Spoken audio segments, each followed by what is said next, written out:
है, कोई full stop का तो कोई काम नहीं है इस मार्ग में। इसलिए मैं हमेशा कहता हूँ खूब कमाए, पैसे खूब कमाए मोती, लेकिन क्या करे मेरे भाई, इस कफन में जेबें नहीं होती। एक कहानी सुनी थी मैंने बच्चों, जिसमें बताया गया था कि आपको उतनी संपत्ति मिलेगी।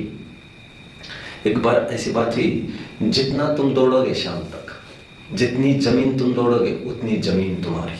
लेकिन ध्यान रखना, तुम्हें लौट के आना है शाम तक यहाँ पर इस पॉइंट पर। वो तो ऐसी ही बात थी जैसे द किंग ऑफ बगदाद खुलजा सिम के अंदर गया, सोने चांदी में इतना मशगूल हो गया, उसको बाहर आने का कोई रास्ता ही नहीं मिला।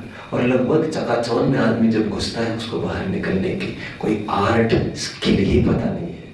आप क्या समझते हो, क्या अभिमन्यु को ही बहुत बड़ी चुनौती थी, ये समझ रहे हो आप कि चक्रव्यूह में घुसकर बाहर निकलने क्या कर लेते? अरे नहीं, ये सब रूपक है, रूपक।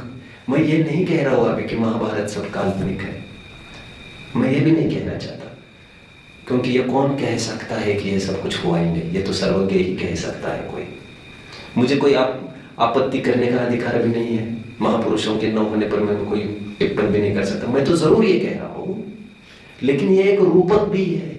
लोग विषयों में तो घुस जाते हैं, वे यही नहीं समझते हैं हमें बाहर कब निकलना था। इतना टाइम हो जाता है बच्चों।